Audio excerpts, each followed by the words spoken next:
Welcome to our podcast, Resilient Heroes, where we are dedicated to showcasing the incredible journeys and contributions of women in the field of emergency management. I'm your host, Laura James.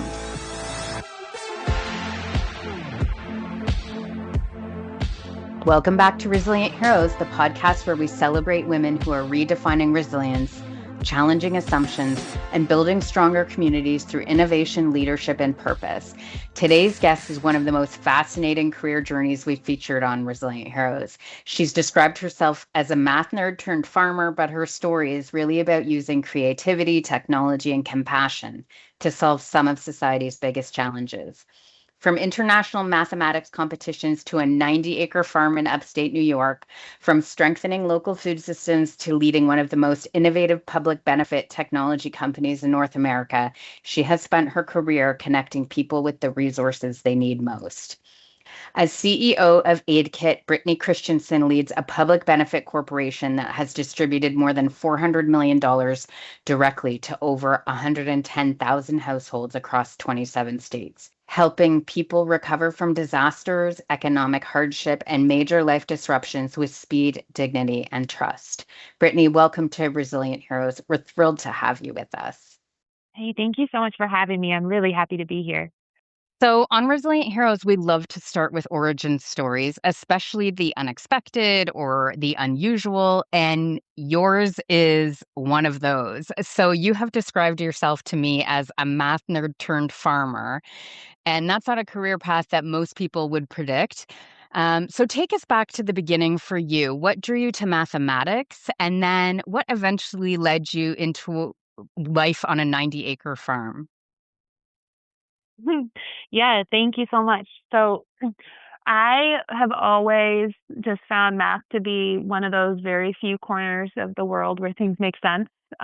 There's a right answer There's typically. the right answer. Yep. and and I grew up moving around a lot and just kind of having I went to a lot of different schools, and there was something about like just being able to latch onto something that like had stability that was really kind of a solve for my brain, I would say. And yeah, math always came so relatively easily to me. And so when I was in college, I actually started out pre-med, but the culture wasn't a great fit for me. And I decided to switch my major to math, and that was kind of the moment that everything fell in line. Like I found all my best Mm-hmm. friends, that we went rock climbing together. I really excelled in the program, and wasn't sure how I was going to use it. Just knew that that was the cultural fit and the like skill set that worked for me. So I did my undergrad in applied mathematics at Carroll College in Helena, Montana. Go Saints! Such a hidden gem of a school. And then I actually moved out east and I started a biostatistics graduate program at McGill University in Montreal. Wow. Um, yeah, I loved it. Biostats was something really interesting to me, especially because epigenetics was kind of up and coming. We're Mm-hmm. talking circa 2011, 2012. And so I was able to get on a research grant for epigenetics. And unfortunately, actually, my home base in northern New York, just an hour across the border from where I was going to school in Montreal, was actually impacted by Hurricane Sandy, the tropical cyclone Mm-hmm. that hit the eastern shoreboard and then kind of came and rolled up and took out the river valleys in the Adirondacks as well. So our farm was pretty significantly impacted. I was living at a farm with my husband during that time, and and that was kind of the moment when I switched paths and decided to help rebuild the farm and to try my hand at something different. So that disruption kind of interrupted my course, but it turned out to be something I really loved. The physical, tangible nature of farming and the impact of feeding communities really high quality organic produce that was good for them and good for the earth was wonderful. Um, so yeah, that's how I went from math to farming, to make a very long story short. And I mean, that's quite the pivot, but I love that it was an emergency that caused that pivot. And that's what happens for a lot of our resilient heroes. There's an incident that is the thing that propels them forward to a different path. When you look back now, What lessons from that farming environment still influence how you lead today? That's a great question. I love that question. Really, there's so much. I think that when you work in a physical, tangible space, there's a certain gravity. Decisions have Mhm. consequences that you can see and feel and that immediately impact you. And I think that, there's been many, many things, just to pull out a couple of examples. Some things go in the compost pile, and nothing that goes in the compost pile is ever a waste because it adds nutrient to the Mhm. soil. So I think about that in running a company of about 55 people. Not every idea pans out, but we always learn something, and then we take that nutrient and it provides the fuel for the next initiative. And, another example is spent a lot of time trellising tomatoes in greenhouses, and the tomatoes don't bear fruit unless you're really good at paring them down to just 2 liter Mhm. stalks. Um, if you let them grow in all these different directions, you never get the fruit. And so I think about that in terms of keeping AidKit focused, keeping our objectives clear, and keeping the desired outcomes, as our North Star instead of getting distracted on a lot of different paths along the way. So I have found that the farming experience just really has lended a lot of enrichment to my life, and one of the most memorable things as well is working with immigrant farm workers. Um, we had a large handful of immigrant farm workers that we employed on the farm, and many of them still very good friends to this day. Mhm. And just kind of being confronted with some of the injustices in our food system firsthand and trying to kind of swim upstream against the current of a broken system left an impression on me that's informed my social impact work ever since. And that's a great, segue to my next question, which is, you became really passionate about connecting locally grown food with people who need it most. So what was working with the immigrant population what first sparked that interest? It was certainly part of it. For many years, I lived in northern New York in the Adirondack region. It's a very large apple orchard area, and Jamaican farm workers especially come up and help with the harvest. Um, and so that certainly opened my eyes. And I think the other thing as well was just working farmers markets and delivering to high end restaurants. You kind of start to realize that despite the idealism of running an organic farm at Yeah. some level of scale, you're still, we weren't reaching the families in our community that probably needed access to that food the most. I mean, our tiny little town didn't even have a grocery store.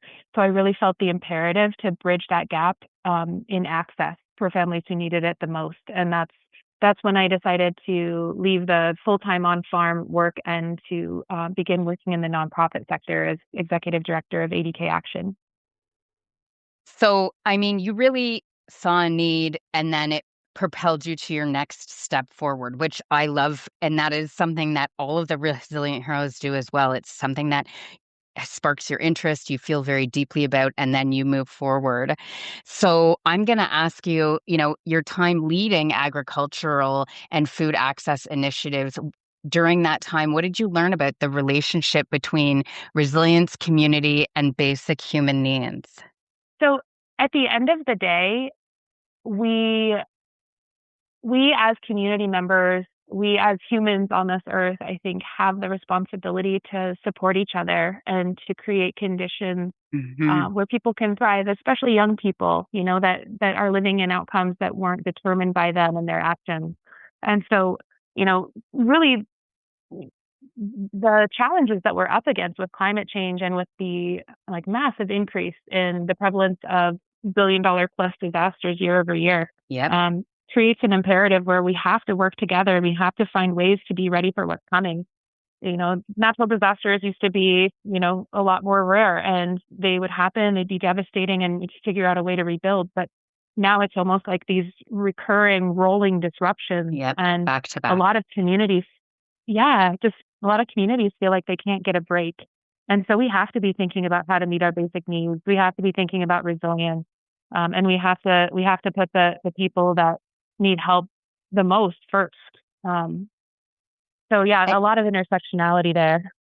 And you and I chatted about this previously. Do you think that we underestimate how closely food security and emergency management are connected? I think the impacts can be pretty dire, especially on local Yeah. and regional food systems, which Hmm. is where I spent a lot of time working. Um, when the neighborhoods get hit, oftentimes the ag land gets hit as well, and so Yeah. years or decades of effort to build local resilience through community agriculture can really be wiped out. And a lot of times, local producers don't have access to the same kinds of crop insurance that mega producers have, and Hmm. so oftentimes they're kind of left footing the bill or navigating really complex years long processes to get any health rebuilding. So yeah, I think that local agriculture and early childhood educators and the childcare workforce are two kind of sub industries that get, you know, really badly impacted during natural disasters. And I don't think there's enough conversation around how to build resilience in those two areas. And I'll share with our audience that when you mentioned both of these areas to me, I thought to myself, I can't think of the last time that I was in a working group or sitting at a round table where either of those came up. So, um, Yeah. hopefully this conversation sparks some ideas for our listeners who do sit at these tables and have to think about these things. Now, I want to talk about how you went from really with your hands in the dirt on a daily basis to leading digital programs because there's a big gap there, and people wouldn't connect the two necessarily generically. So long before digital benefits became common, you started to build one of the first systems that allowed SNAP recipients to purchase food online from local farms. So can you tell us a little bit about that? Yeah, absolutely. So I was doing a lot of work around bringing local food into kind of alternative spaces in the rural Adirondack region of upstate New York during the period right before the pandemic. So when the pandemic hit, I was acutely aware of especially the isolated senior populations that lived Hmm. in very remote pockets of our region, and kind of knowing already the amount of community infrastructure that was being required in order to help them with their grocery shopping and all of the kind of nursing aides and medi transport support that they were receiving.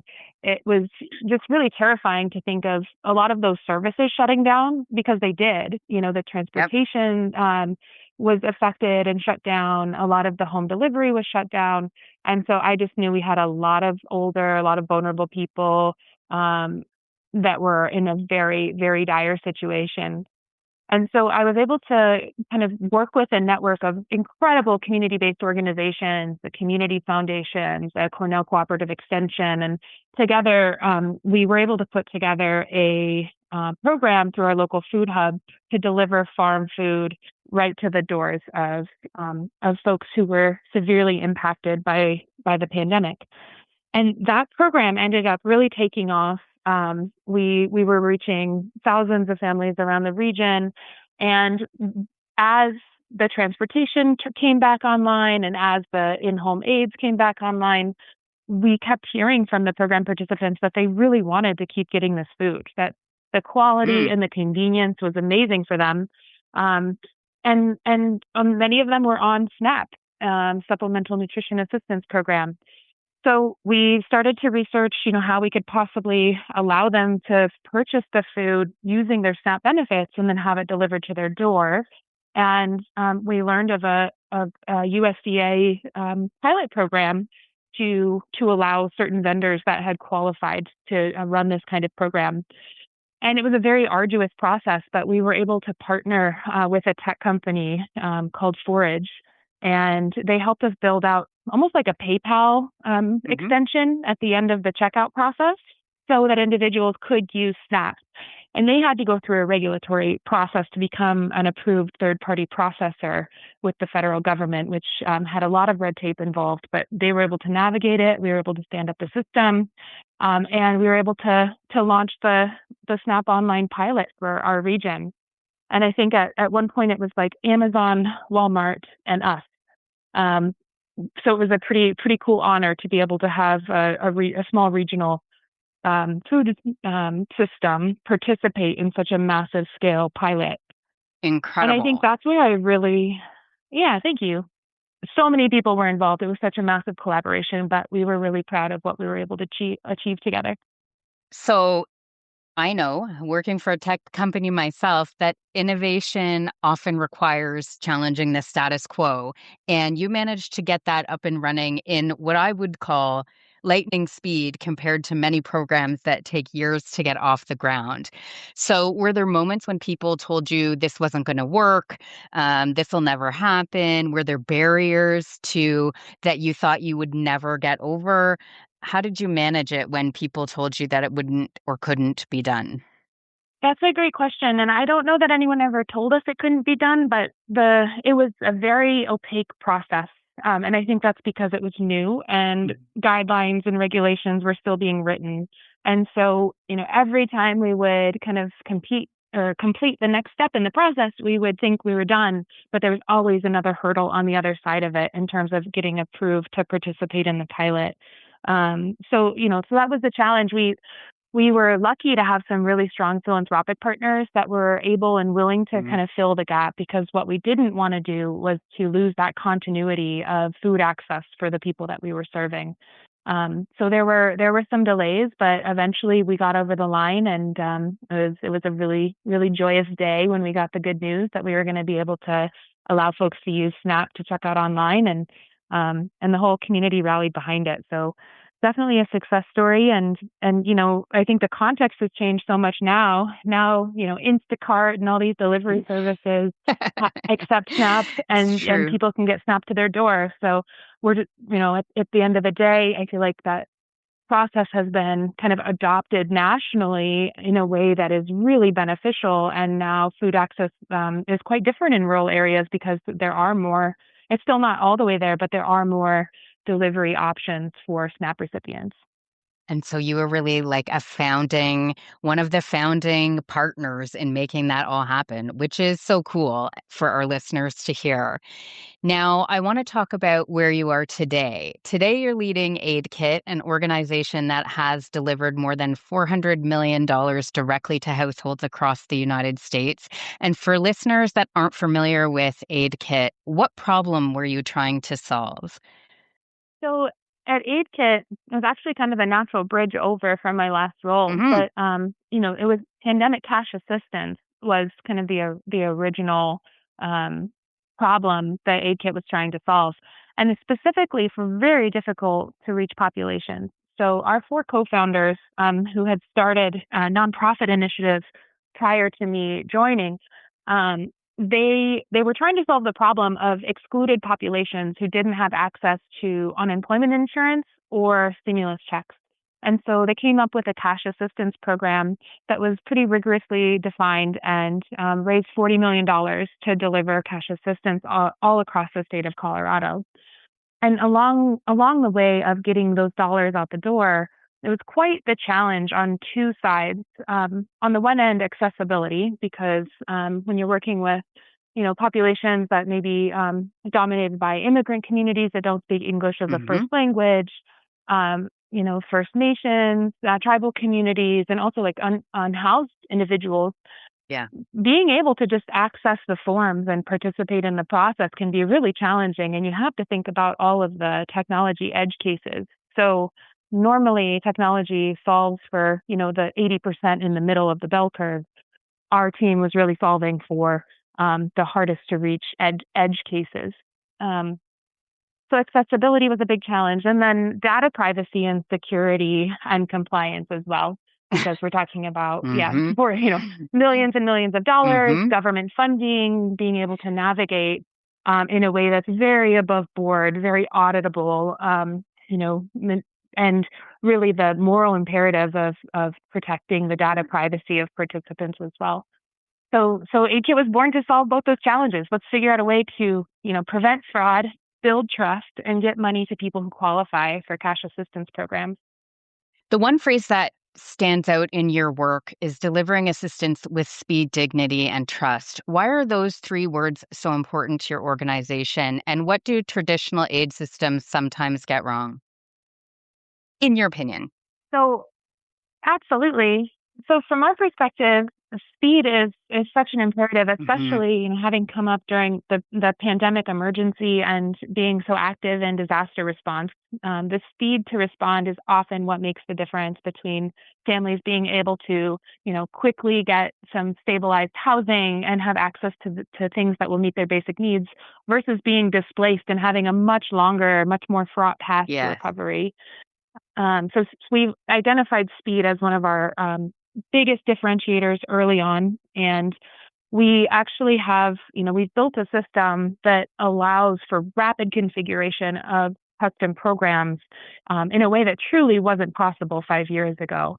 So when we started, a lot of these systems were either kind of stood up by volunteers in the aftermath of a disaster, clunky, take, weeks to months to build, and then are Exactly. administered on the backs Yep. of people working, nights and weekends because they care about their community. Or on the other end of it, more durable systems being built for tens of millions of dollars by consulting firms that are still, fraught with errors and difficult to navigate. So we just saw a really big opportunity to create something that was custom and fast and just took some of that administrative burden off of first responders and the communities receiving the help. So we actually went from, in our early days, our average time to launch was 12 weeks. Um, and now we've launched new programs in as little as 4 hours. Which, listeners, if you're not aware, is unheard of. It is amazing. That is fantastic work. Now, I'm going to pick out another word that your team uses, and that's dignity. And tell us why that's so important to AidKit. So the common experience that people have is, being faced with really confusing processes, a lot of PDFs or paper forms, or if there's a digital application, it, would be clunky, difficult to navigate. And then once you press submit, you have thrown your life into the void and you don't know your Fingers status. You don't know when crossed. you're going to hear back. Exactly. And so for us, dignity is really about, seeing people and seeing this hardship that they're navigating and kind of meeting them where they're at. That includes trauma-informed design. So understanding that when people have faced an emergency or a disaster, their brain chemistry is literally operating differently in that environment. They need that information to be simple, easy to understand. They need to be able to get it right on their phone. They need to be able to apply without barriers in the language that they feel most comfortable speaking. Yep. They need to get text messages that they can easily respond to and not be, navigating these complex, government login pages. So we always put recipient dignity first, and that means removing stigma from the way that we ask questions, thinking through the edge cases. For example, a lot of forms will say, "What's your home address?" And then if people don't fill it out, they can't continue on. But Exactly. think Yep. about if you're unhoused or if you've been impacted by a disaster and you're displaced, which address do they want from me is what people are going to be thinking. So we use a lot of human-centered design principles and practices to just make sure we really are meeting people where they're at in that moment of crisis, and that we're honoring that it's really truly an honor and a privilege to be able to help. And so we treat it like that instead of a kind of bureaucratic, stigmatizing event. I Brittany, I'm speechless. I'm speechless because of the passion, but also the recognition of serving the community that you're with and working with and understanding that they're going through their very worst day and creating a platform that also recognizes they're going through their very worst day. Um, and so I want to get into a little bit about, emergency managers spend a lot of time talking about supplies and sheltering and logistics and spending a lot of time crunching the numbers. And you've really spent your career focused on getting cash into the hands of impacted residents. So, in your opinion, what do emergency managers still misunderstand about the power of cash assistance in disaster recovery? Yeah, absolutely. I think that the thing that I love about cash assistance, and the reason that I've really gravitated towards this kind of work is that cash can become this incredible lubricant across in-kind services. So there's so many different supports that are provided, and they're all very valuable. Whether it's helping folks with their housing expenses directly by paying the landlord or the temporary shelter, or providing food and dropping off materials. Those things are all wonderful, but think about the gap in between access. What if you need a little bit of gas in your car so you can drive to the high school where the booths are set up for you to get support? What if you need, what if you get a food box but you don't have any, if you don't have any utensils, you don't even have a stove, what are you going to do with that if you can't cook that food? So you insert cash assistance and suddenly everything else works. It just greases the wheels and all the other pieces can kind of come together. People have that little bit of extra breathing room. They have that little bit of extra support so that they can connect all the in-kind services that are provided. And I think that that's incredibly powerful. We really focus on leverage at AidKit, and I think that cash gives emergency managers more leverage than they might realize. I agree with that, which is why I'm so excited that you have joined us here today. And we have listeners, globally across the globe, and hearing the work that you're doing and the impact that it's having, I think will spark some interest in others coming to the table to have these types of discussions, really for the first time in some circles. So thank you for sharing that. I want to move on a little bit to your experience being a woman in your career. So you've really built a career at the intersection of technology and policy and social impact, technology and mathematics, and some of those areas really traditionally male dominated. So have there been moments where you felt you had to earn credibility as a female leader? I don't know if it's just my own experience, but I've felt very lucky to have a lot of mentors of both genders throughout my career. And there have been moments where I feel like I have had to represent all of womanhood at once at a boardroom. Yeah. um, but that includes having a 3-month-old infant and returning to work and being on a task force in New York State and taking nursing breaks during the Yeah. meeting and enforcing that we stop the agenda so that I can do that. And I think there's a bit of a scenario where at least for my experience, has been you kind of have to step in to speak for what matters. And one of the things I'm grateful for in my career is that the impact that I've been able to have in my roles has not been about me or my career. It's been about the people that I'm trying to serve in community. And so when you're speaking for others and it's your job to be their voice, I think that kind of helps put your own kind of insecurities or ego or even ways that you may be disenfranchised in the background, because the imperative is so strong. So I would credit that for feeling like it's been relatively smooth to operate in male-dominated spaces so far, and just a lot of great mentorship.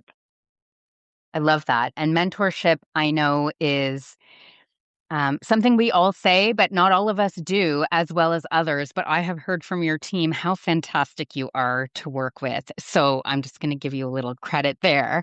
And, we've got listeners who are at various phases of their career, and some ready for a shift, and some seeing the things that are happening around us in the world right now and thinking, I need to make a shift into something that makes me feel like I'm making a difference. And I really am hearing that from a lot of women these days. So if we have a listener who's thinking, I would really love to lead, I would really love to innovate or build something for my community that isn't there yet, what advice would you give to them? The primary advice is get obsessed with the problem you're trying to solve. And I think everything else flows from there. I think when your goal is to innovate, you innovate for yourself, but it doesn't always land. And I think when your goal is to solve a real problem that's grounded in the experience of the people you're trying to solve it for, then it almost always leads you in a clearer direction.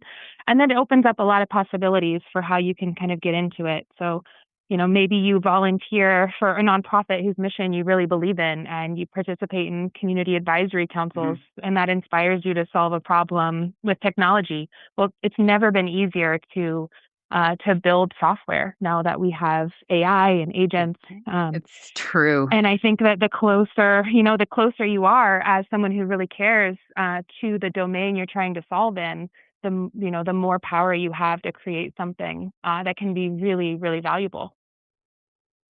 Thank you for that.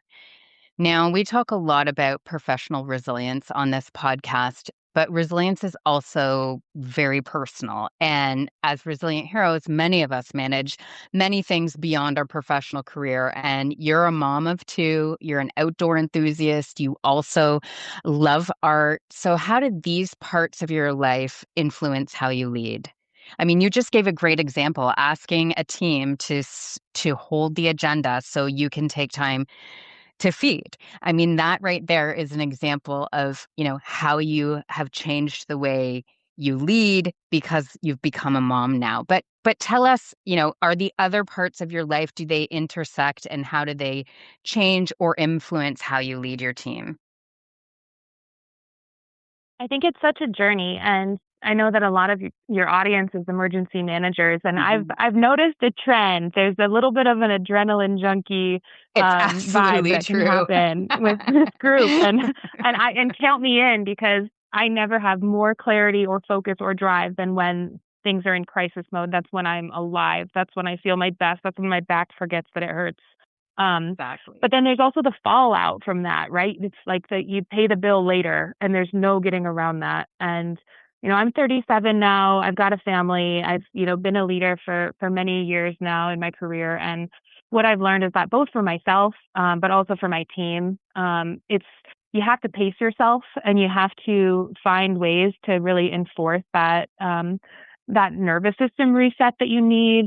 Exercise is critical. Remembering to eat is critical. Sounds so basic, but these are things that, especially when you're responding to a crisis, can easily fall by the wayside. So, so yeah, at the end of the day, I would say, I've gotten more comfortable with my leverage being in providing perspective at this point in my career or helping others to think through the challenges that they're facing, less obsessed with doing everything myself, really given up on any level of micromanagement at this point in my career as well, which helps tremendously It because does. I, it gives the people around you the chance to learn and grow and step up. And it also gives you that extra time that you need to take care of yourself and operate at a sustainable pace. So I don't know if that fully answers your questions, but those are some of the things that, places that I've landed after my years in leadership. Thank you for sharing. And so you mentioned a couple there, but when the pressure is high and the stakes are real, what do you yourself do to recharge and stay grounded? Yeah, I go for walks and I spend a lot of time in nature. I find that, just getting outside and being in a place, especially, and now I just moved to California, so I can't claim the same perspective, but I spent the last 15 years in northern New York. And when you look at the trees and you think about how completely dead as a doorknob they look, like no leaves, nothing going on, gray. And then in the Yeah. middle of summer, they are just so lush and so green. There's something about the way that nature accomplishes everything while rushing nothing that, steeping myself in that gives me the perspective on how to kind of approach the pace of the work, even when it's very heavy. Thank you for sharing that. And I would say that that theme runs through so many of our guests on Resilient Heroes, just getting outside and returning to nature. And we've had a guest who said, putting her toes in the grass, that makes all the difference to ground herself after a tough day. So thank you for sharing that. As you look forward to the future, what excites you most about the modernization of public benefits, disaster recovery, social support systems? I mean, you mentioned AI coming into the fold. I feel like things are changing at such lightning speed compared to where we were 20 years ago. What's the thing that gets you really jazzed right now? For me, it's that operational capacity doesn't have to be the bottleneck for scaling impact anymore. And what I mean by that is that, we've really at AidKit over the last 5 years gone from more of a reactive posture of, an emergency or disaster Hmm. hits, and we partner up with amazing organizations and agencies to respond. We've gone from that to more proactively reaching out to and connecting with those individuals in community who are always there. They're always the ones that step up. It doesn't matter if it's because there was a policy crisis and the government shut down and no benefits are going out, or because a natural disaster hit. They're the ones who are there. So we're now focused on making those relationships in advance. And we created a product called AidKit Ready. And, they say an ounce of prevention is worth a pound of cure. And it's really true in terms of the cost and the operational burden and capacity. But if we can just spend, a few hours a week for 2 or 3 weeks with a team ahead of an event, we can set up such amazing infrastructure that's really going to meet people where they're at. And then when the thing does happen, when the crisis event hits, we can turn it on and we can get help out to the most vulnerable people in the community lightning fast. And the downstream impacts of that are just incredible. And it's not just about helping the recipients. It's also about helping the frontline workers, because we know the pressure that Hmm. they're under. And for them to have that peace of mind that they have the capacity, they have a scalable system, they know what's going to happen when they turn that switch on, is really, really invaluable, because then they're also able to operate from a state of mind that allows them to do their best work and make sure their community is taken care of. That is so fantastic. And really watching response and recovery go from weeks to days. And now, I mean, you're talking hours, right? I mean, that is how quickly these teams can now operate. Thank you for sharing. I want to ask you a personal question. If you could go back and talk to your young mathematician self, just beginning her journey, what advice would you give her? I guess my mind immediately went to like the butterfly effect, and I'm like, I wouldn't tell her anything because I'm so happy with how it all turned out. I don't want to mess it up. um, I think she would have made different choices if she had more visibility into the future. But I do have a little sister and I have a daughter, so if I think about instead, what I would tell them is Yeah. just don't have to have it all figured out, just do what you love, follow what gives you energy and what you're passionate about, and get obsessed with solving problems, and you're going to end up somewhere amazing. That is fantastic advice. Now, on Resilient Heroes, we like to end with a lightning round that gives us, a little peek into Brittany. So are you ready for this? They're just going to be, you will just have to answer off the top of your head. All right, I'm ready. Let's do it. Okay. What's the best leadership lesson you've learned from farming? Humility. That's a great one. Coffee, tea, or a favorite snack during a long day? Coffee. Black, or what do you put in it? Yeah, typically black. Otherwise, it's like a really fancy matcha with honey. Okay. Favorite place to escape outdoors? Now, you just told us you made a trip across the United States, so you're now on the West Coast. Do you have a new favorite escape? Yeah, the right now it's the ocean. Before it was The the ocean. mountains. So I'll take anything, I guess. One word to describe the future of aid delivery. Oh, only one word. I have 3 words for that. I I'm know. gonna go with I'm gonna go with dignified. And then one word to describe the future of women in leadership.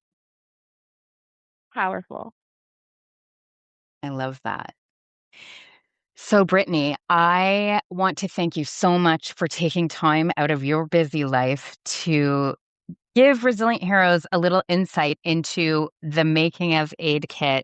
We are going to link to your website in our show notes, but I want to thank you for sharing your journey with us today. I'm hoping that, your experiences have inspired some other resilient heroes out there to start thinking about ways we can best serve our communities, especially now as we're in a, state of global change constantly. Really do what makes you excited and jump into something that fills your heart. You really are a true leader in that you took a passion project and brought it to communities across the United States. And so I can't thank you enough for joining us today. Oh, thanks, Laura. This has been super fun. I really appreciate it. Thanks for all the great questions. And I'm grateful to your listeners as well. It feels like you've built an amazing community here. You have now joined the Resilient Heroes. Brittany, thank you so much. It's an honor. Thank you, Laura. Brittany, thank you for sharing your journey with us today. From mathematics to farming, from nonprofit leadership to technology innovation, your story reminds us that resilience comes in many forms.